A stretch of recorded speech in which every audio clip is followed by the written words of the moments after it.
们是中国海关潞州关缉私局，我叫李卓，这2位是江东省厅经济侦察局的同事。根据新修订的海关法及刑法修正案4，针对你自1996年起，通过注册多家空壳公司申请虚报配额，从海外进口废钢至今一案，涉嫌走私。我们将依法对您进行询问调查，全程录音录像，希望您能配合。首先需要你将自1996年起所有的进出关信息，尽量详细的对我们说明。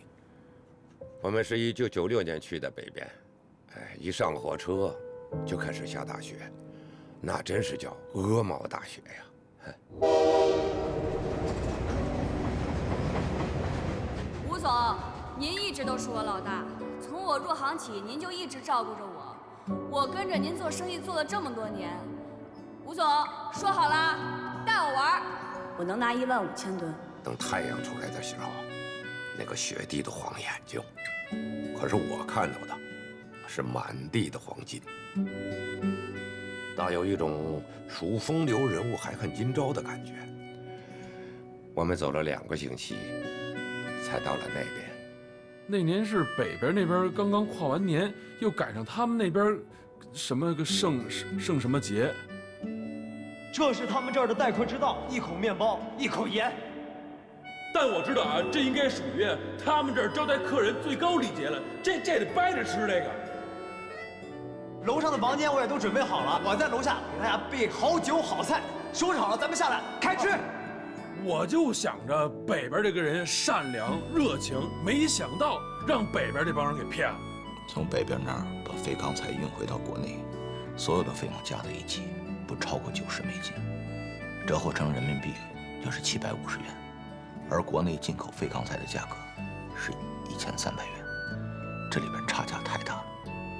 除了进口配额难搞以外，只要拿到货，就是稳赚了。这也不是废钢啊，这都是优质钢卷啊！现在北方这边太乱了，他们把这些都混成这个废品钢一起卖，就是咱们看好合同之后把字儿签了，明天这些货就能装船运走，5万吨一点差不了。我们到了钢厂后一看，都震惊了，这哪是废钢材，全是上好的钢卷。他们那儿是一个重工业国家，在这方面还是很讲究的，远远望去就是一座钢山，壮观极了。被骗了之后，我、吴建设、邱必正、冯伟，我们4个都想回国，想回家过年。但许半夏不想，他那时候欠了一屁股的债，回来他也解决不了问题，所以他太豁得出去了。郭总，投资就算了，我不接受，就爱借款，利息照付，我扛。再后来我们4个就真的先回国了，许半夏就真的一个人留在了当地。你知道你提的条件我不会答应，至于你想要5万吨，那门儿都没有。他真的有运气，又遇见了那个叫妮娜的。这个妮娜带着他到了一个黑海的港口，烟雾蒙蒙之中，几辆大卡车迎面就开来了，上面拉着的都是报废的坦克。那我的意思肯定是大家有钱一起赚呀。第2批货我已经下了订单，10万吨。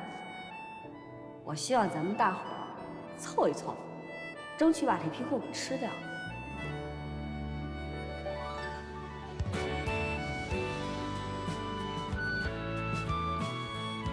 那几年，他的堆场每个月都有大批量的废钢进出，钢价又一直在涨。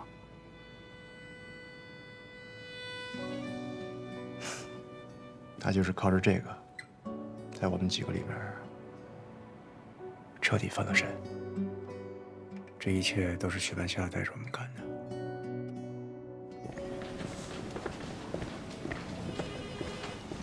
徐总、吴总，看样子我们上次的解释都没被接受，检察院正式提告了。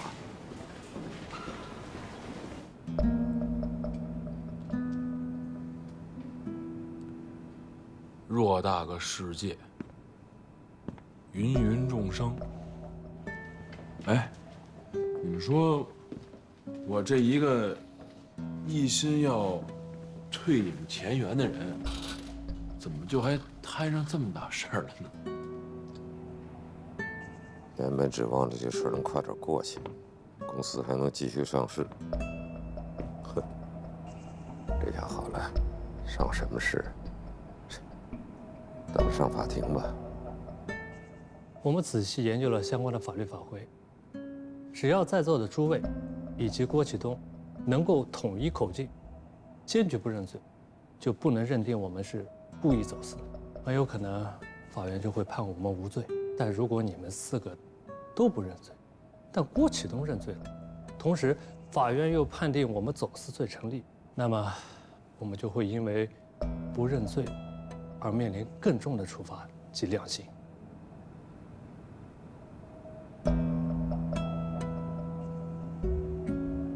我也是真够倒霉透顶的。前段时间吧，一不小心摊上了个偷税漏税，现在倒好，又摊上了个走私。我这大半辈子呀，小心翼翼，精打细算，你说怎么就落得这么个下场？这么个下场怪谁呀？哼，还不得感谢你那个一手提拔出来的好心腹啊！从他贪你钱开始，我就说他人品有问题，你还总勾搭他干嘛？要我说，当年就不该带他出国。这事儿还怪我了？你要是这么说的话，那我也得说两句。我是不是苦口婆心的劝你们能够接纳阿东？你们不听啊！我说过，他是个人才，他有理想，他有抱负。人家在监狱里边还在看书、读报、看新闻联播，人家还给钢厂做了规划。你们就是不信呢，死活不带人家玩，而且还要把人家从车上踹下去，那你赖谁呀？现在出事了吧？都这个时候了，你还替他解释，给他说好话。行了，别争了。其实我今天是约了郭启东的，但是到现在他都没来，估计他是不会来了。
喂，还没睡呢？是不是想我了？你在外面待久了都变贫了。想我了就给我打电话，就告诉我，坏事更要跟我说，千万别憋在心里头啊。嗯，我怀疑你在偷偷监视我。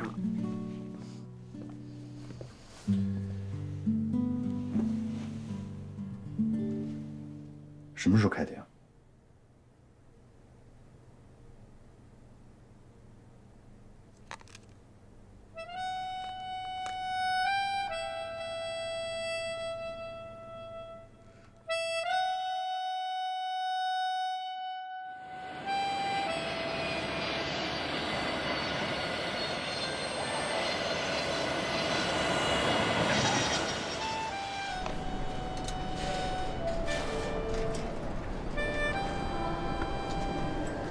哎，你们箱子都数清楚，别弄错了啊！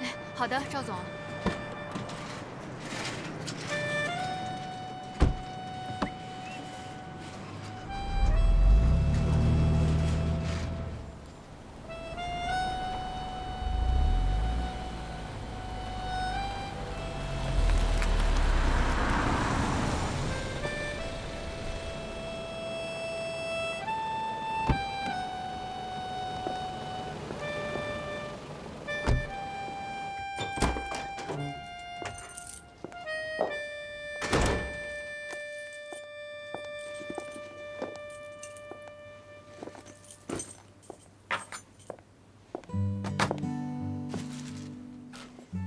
赵磊，赵磊，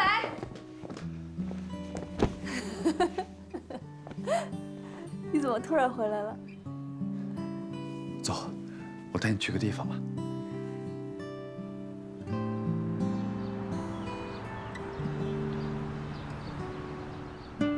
您好，欢迎光临。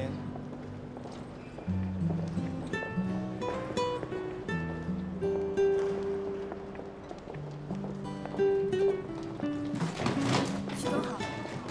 徐总好。你是要回来办公啊？中国进入 WTO 之后，有不少外资企业涌入，这些外企竞争也很激烈。我们公司也是未雨绸缪，正在转型成为一家为中国出口做服务的公司。目前吸纳了国内资金，正式成为一家中外合资龙头公司，所以我的工作量也就翻倍了。所以你就从上海搬回一间移动办公室？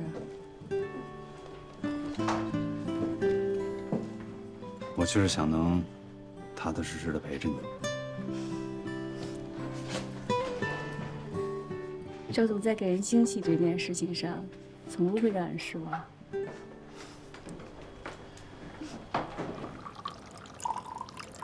邱总，咱俩喝不了这么多。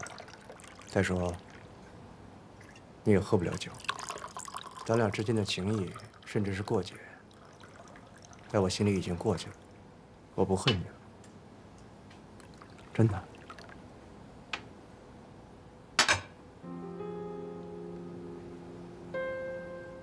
邱总，有什么话，您直说。阿东，你今天能来，说明我们情谊还在。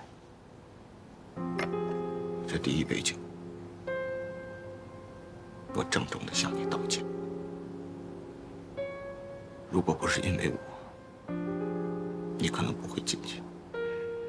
这些年你在里边日子不好过，对不起，千万千万别记恨我，千万。来吧。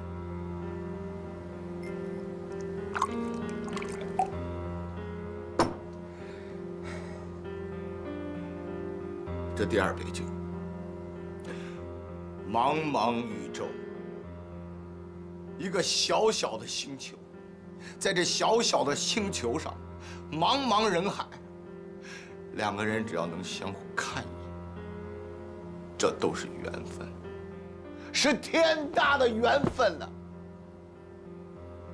更何况，无间社，你我，徐半夏。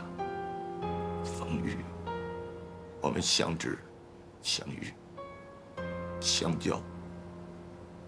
这第二杯，我敬缘分。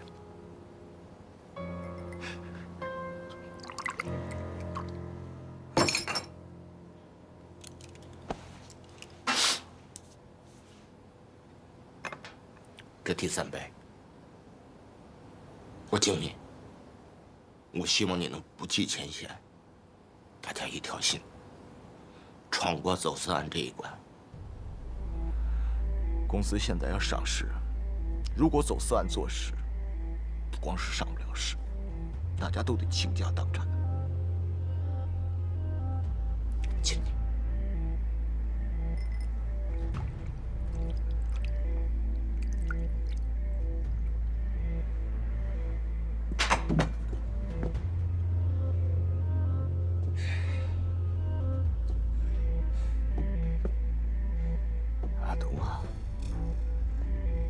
给哥哥面子，就算哥求你了，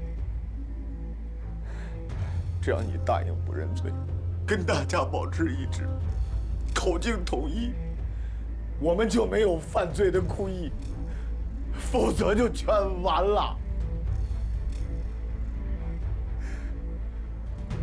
阿东，如果你答应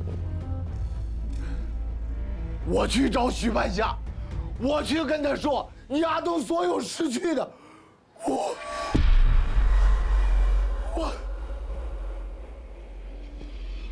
全，我也。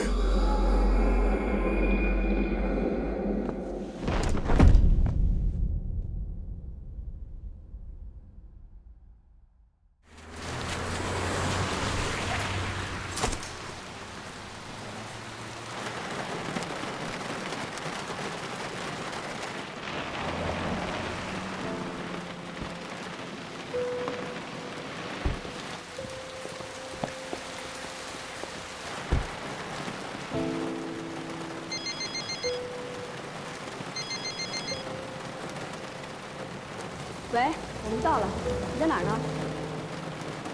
邱必正在抢救室，我已经离开医院了。这人有病，走。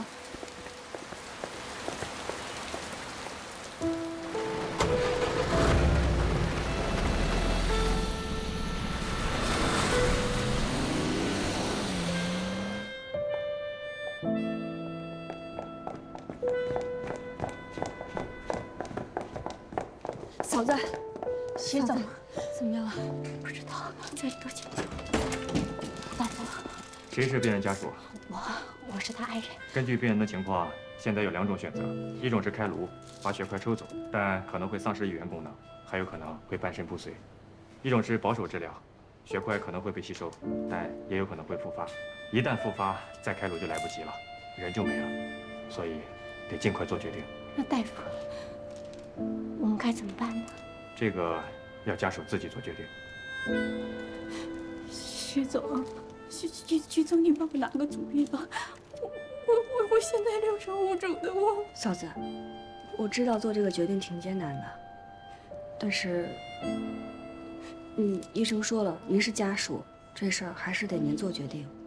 是啊，咱们得抓紧时间了。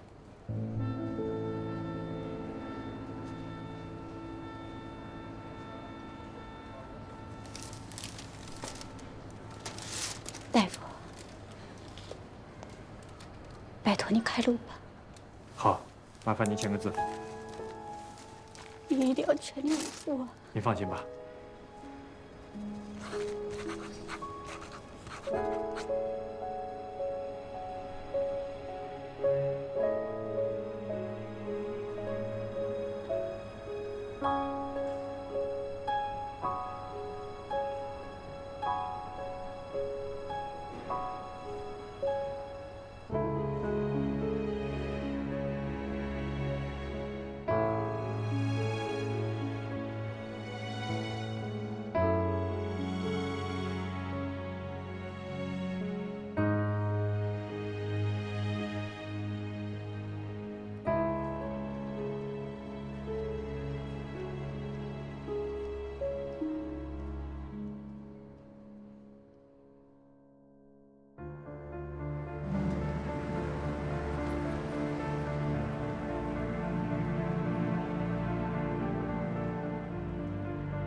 徐总，很快就要进行下一次的开庭了。根据裘总目前的情况，他肯定没法出庭了，所以我们要尽快的确定他的委托人是谁。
总，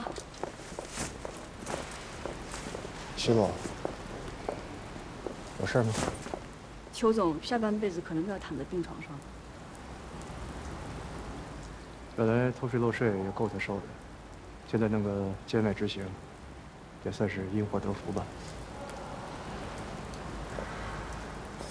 我知道这不是你想要的结果。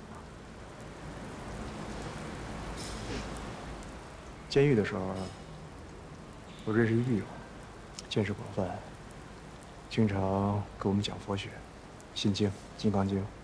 有句话对我的影响很深：万法皆空，因果不空。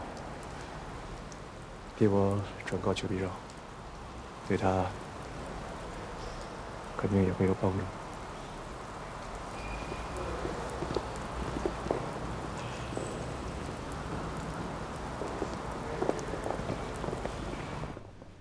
当年，五建社、许半夏、裘必正、冯玉、郭启东5人去北边和黑海进口钢材。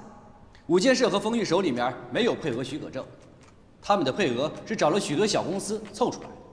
后来，许半夏也注册了一堆子公司来申请配额，替五建社等人进口原材料，甚至许半夏还曾私下掏钱购买过其他公司的配额。被告人五建社、冯玉、郭启东、裘必正、许半夏，公诉人所说的情况是否属实？属实。属实。属实。属实。所以，我们认为，被告人许半夏、五建社、裘必正、冯玉、郭启东，从1996年冬天开始，利用国家配额，以及利用当时海外钢铁价格与国内的差价，大规模进口废钢，并且转手贩卖，违反了国家的法律规定，符合刑法规定的走私的构成要件。我的当事人没有进口过1公斤没有经过国家配额的钢铁，这根本不能算是走私。至于转卖，当时没有任何法律条文规定不允许转卖。虽然之后重新修订了《中华人民共和国海关法》和《中华人民共和国刑法修正案4》，但依着法无禁止则可行的原则，这也算不上是走私啊。每个公司确实都有进口的配额标准，但是现在许半夏公司名下仍然注册有大量的子公司，通过子公司来索取更多的国家配额，然后倒卖保税优质废钢。新的海关法和刑法修正案4施行之后，当事人许半夏进口的钢铁数量远远没有达到涉嫌走私的数量和程度，所以根本不存在倒卖保税优质废钢的问题。从1996年开始到现在6年的时间，你是否一直通过注册多家子公司的方式来骗取和贩卖国家配额？我反对。沈本长，公诉人用了“骗取”这个词，这样的提问方式具有诱导性。被告人对于公诉人的问题可以不予回答，请公诉人继续提问。许半夏，根据海关走私侦查局对你的笔录，我们发现，在新实行的海关法和刑法修正案4施行以后，你的公司依然在海外进口废钢，所以你和你的公司是有意从事走私活动，是不是？我反对。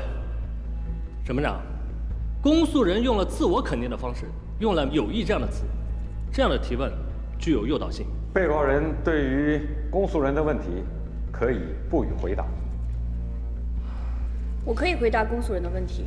我们从未在明知违法的情况下有意走私1公斤钢铁。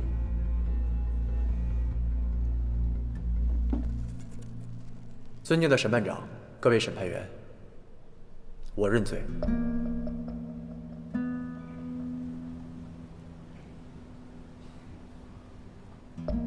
我也承认一个基本的事实：我们确实存在走私行为，我们确实有意利用国家配额，利用当时海外的钢铁与我国的巨大差价，大规模进口钢铁，并转手贩卖。我相信法律会做出公正的裁决。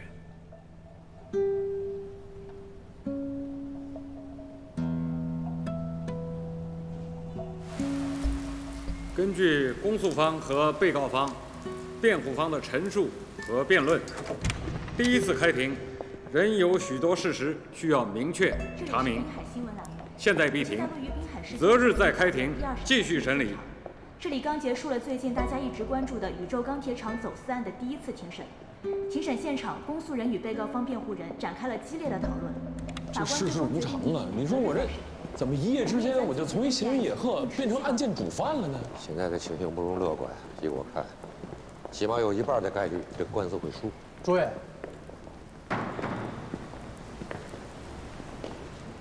为什么呀？你们真的觉得自己没犯罪吗？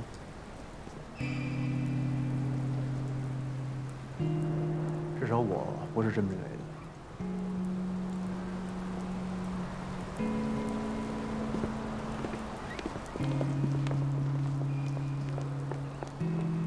徐总，检察院说要找您。检察院？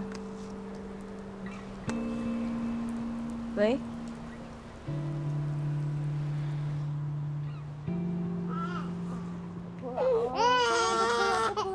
不哭了好不好？不哭了。我看看这是谁呀？爸爸妈妈对不对？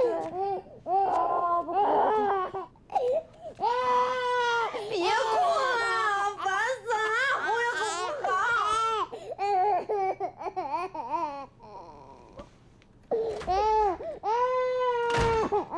青爷，问了一圈没人知道呢。姐跟赵里那边，他们也在打听，还没消息。哭不哭？哦，乖。你别着急啊，妈肯定没事啊。我能不着急吗？我妈都被抓走了。哎呦，好，我明天给老大就打个电话问问啊。哦，乖，哦，不哭。哦，不哭，乖。徐半夏，我们今天找你来，是因为证监会在审核你们公司的上市资料时，有人实名举报你侵占国有资产。我们初步查明，你公司用于上市的资产中，包括了当年你从五建设手里购买的沈二钢部分资产。同时，在经营沈二钢的过程中，你和五建设并未履行职责，管理缺失，更擅自以转卖、拆除、废弃等不合理的方式对生产设备进行处置。此行为涉嫌违规处置国有资产。省里要改革，要把沈二钢承包出去。5000万，成交。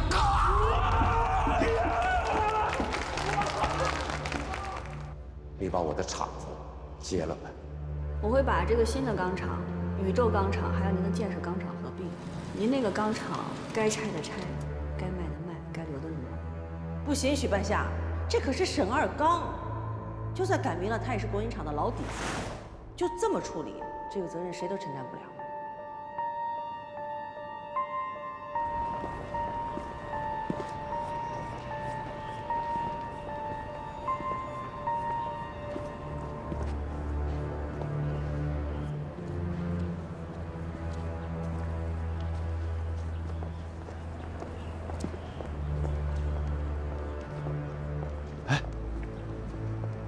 情况怎么样？我现在知道高一静为什么会被带走。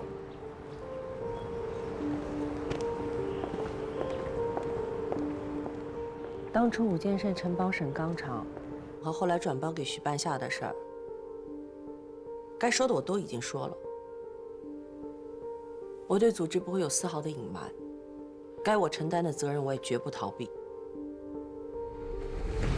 这是政府向全社会公开招标承包钢厂，这是我们建国以来的第一次。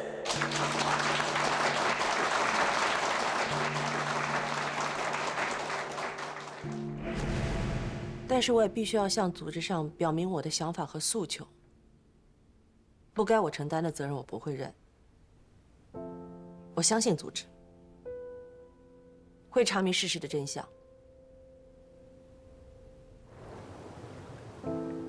当年承包钢厂是政府尝试性的改革方案，并没有清晰地表明产权所有，是后来新修订的法律才规定产权仍归国家所有。这些那时候并不知道，是吧？那当然了，绝非有意侵吞国家财产，谁敢给自己惹这么大麻烦？不过，把5建设承包的费用换算到今天的话，这将是笔巨款。那么侵吞国有资产的罪名成立的话，那后果不堪设想。其实我现在比较担心的是高玉庆高会长，他被停职了，要随时接受约谈和调查。上面说要等一切成案落定之后，再决定他的去留。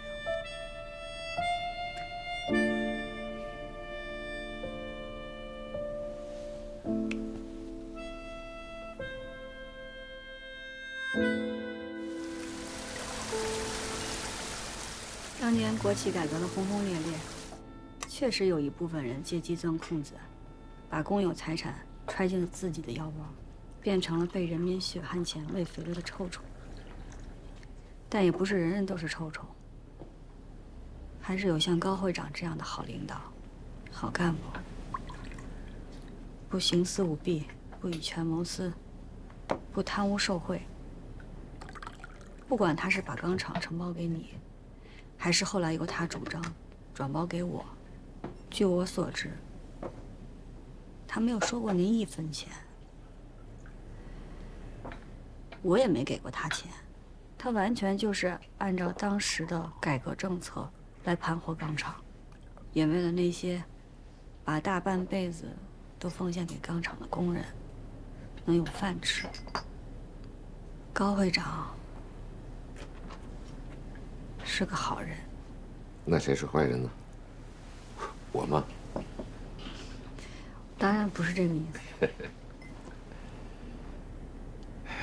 小徐啊，我活了半辈子了，能够让我佩服的女人不多，你是一个，啊，高会长也是一个。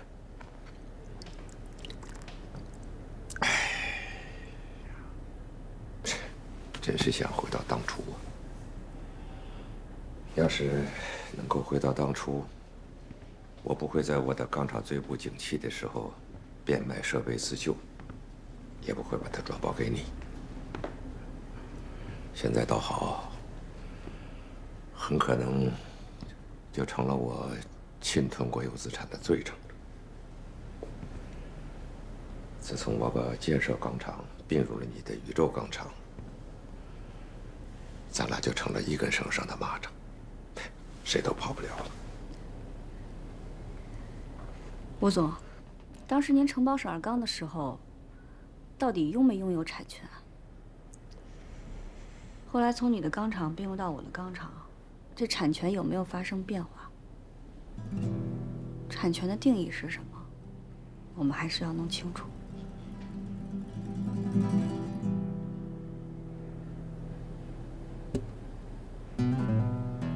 高一进，当初你、许半夏、5建设，是不是有意侵吞国有资产？省纪委同志和我的约谈记录，相信你们都看过了。我还是要重申我的观点：我、许半夏、5建设，绝不是有意侵吞国有资产。当时国家甩掉包袱，承包重工业厂的时候，还属于一个实验阶段，并没有明确的法律规定。沈钢厂的产权究竟体现在何方，这是一个值得认定的问题。产权首先体现在钢厂设备的所有权上。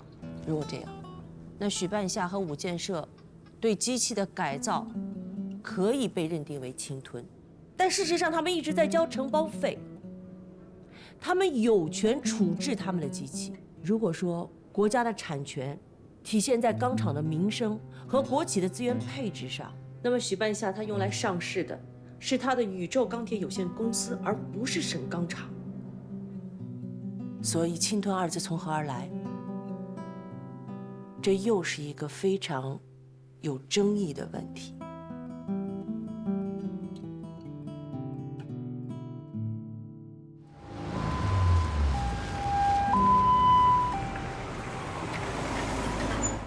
侵吞国有资产案一审结束了，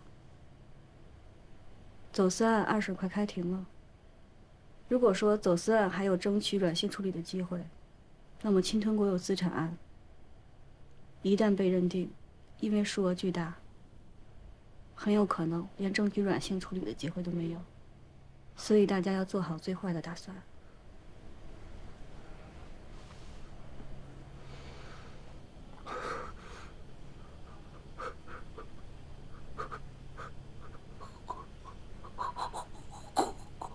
好，知道了，知道了，你不用想了，没用，郭启东那没戏了啊。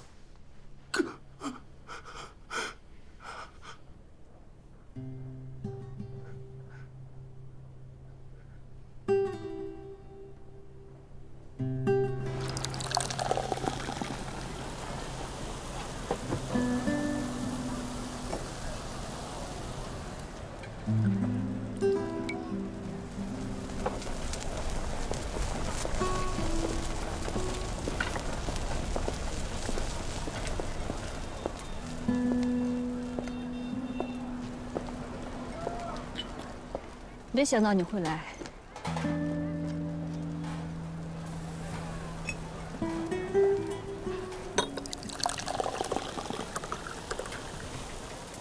你为什么认罪？我认罪不为了报复你们任何一个人，我就是想睡个安稳觉。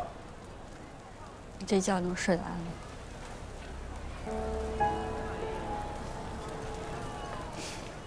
我自问，从裘碧正让我替他查账本那会儿起，我确实对你没有怀过任何善意。但这么多年过去了，我不知道我们之间的恩怨怎么才能化解，但我会尽力的。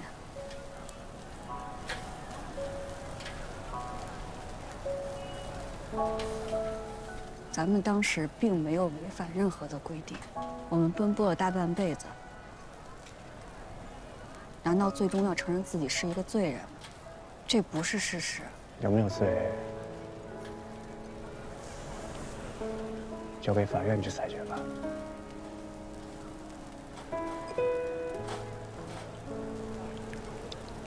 郭启东，你就是想这样毁掉我们吗？你毁掉我们，对你来说有什么好处吗？这不就是毁了你自己吗？不好，有什么好可以被毁的吗？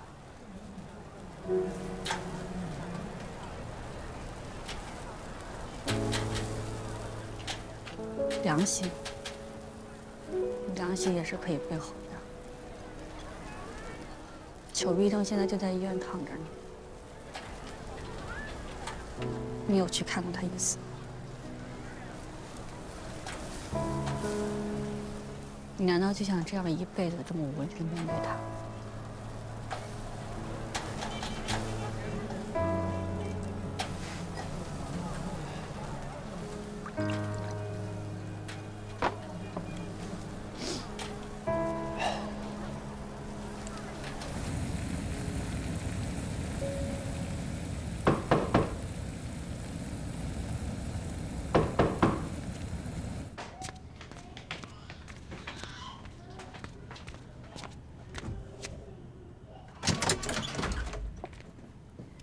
哎，我想受伤了。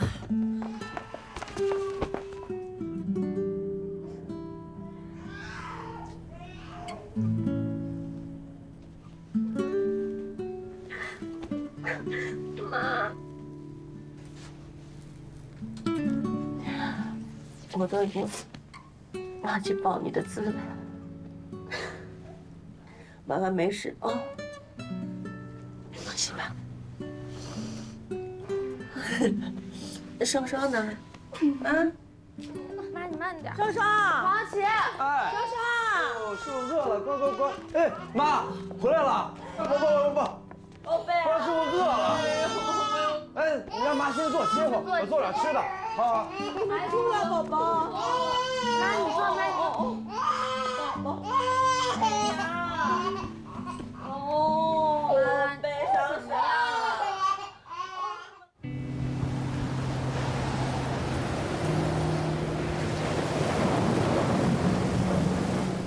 胜利钢厂对我们的起诉出于什么情况？他们公司的原材料一直都是我们帮忙进口的，他们现在拿不到原材料，所以就积压了。华律师，这前朗公司联合其他公司对我们的起诉书，这又是什么情况？哦，我们跟他们公司都已经断供很久了，这催缴文书都收到好几次了。乔总，这是各地供货商所要欠款的传真文件，还有银行追要利息和要求还款的文件，需要您签字。高会长。